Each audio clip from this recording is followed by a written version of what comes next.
অন্তর্বর্তী সরকার ৩ মাসে নানা সংস্কারের উদ্যোগ নিলেও নিত্যপণ্যের বাজারে মিলছে না স্বস্তি। আগের মতোই দামের উত্তাপে দিশেহারা সাধারণ ক্রেতারা।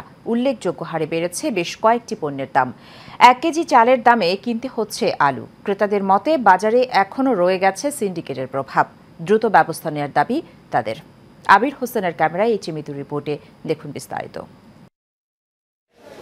নিত্যপণ্যের দামের আগুনে পুড়ছেন ক্রেতারা।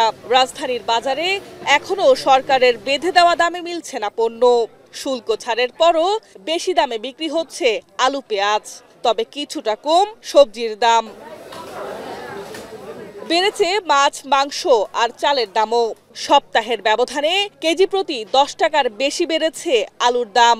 আর প্রকারভেদে প্রতি কেজি পেঁয়াজ বিক্রি হচ্ছে 120 থেকে 150 টাকা দামে। যদিও সরবরাহ কমের অজুহাত বিক্রেতাদের। আলু ক্রাইসিস দেখায়, আলু বলে নাই কোলেস্টোরে, এই কারণে আলুর দাম হলো হঠাৎ করে বেড়ে গেছে। কেজিতে 10 টাকা, গত সপ্তাহে 60 টাকা বিক্রি করছিলাম, তো এই সপ্তাহে বিক্রি করতেছি আমরা 70 টাকা।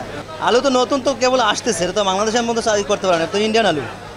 আলু তো ইন্ডিয়ান আলু, ইন্ডিয়া থেকে আসে, এটা ইম্পোর্টের আলু, এটা সব জায়গায় একই দাম। পেঁয়াজের দাম অনেক বেশি, আমার জন্য না সবার জন্য বেশি। 140 টাকা করে পেঁয়াজ আমরা পাইতেছি, কিন্তু পেঁয়াজ 100 ভালো পেঁয়াজ না, মানে পেঁয়াজের মধ্যে ঝামেলা আছে। প্রতি সপ্তাহেই কম বেশি চাউলের দাম বাড়তেছে। 1 টাকা 50 পয়সা, 75 পয়সা, মেবি 1 টাকা করেই সব জায়গায় আমরা পাচ্ছি।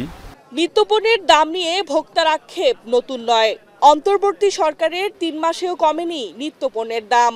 এমন অবস্থায় সাধারণ ক্রেতাদের আকুতি দ্রুত বাজার নিয়ন্ত্রণে আনা। 1 কেজি আলু, 1 কেজি চাল যদি একই দাম আমরা খামু কিভাবে? আমরা তো নরমাল পরিবারের মানুষ, কেমনি চলবো? 1 কেজি মাছ আমার দ্বারা কিনা সম্ভব না, কাজে এখন 250 গ্রাম নিছি, এটা 2 দিন চলবে, চালাই তুই। 80 টাকা কেজি আলু মানুষের খালে বাঁচবে? হ্যাঁ, চালের থেকে আলুর দামই বেশি। নিত্যপণ্যের বাজার নিয়ন্ত্রণে মনিটরিংয়ের পাশাপাশি অসাধু ব্যবসায়ীদের বিরুদ্ধে কঠোর ব্যবস্থা নেওয়ার দাবি ক্রেতাদের। H Mitu, Asian television, Dhaka.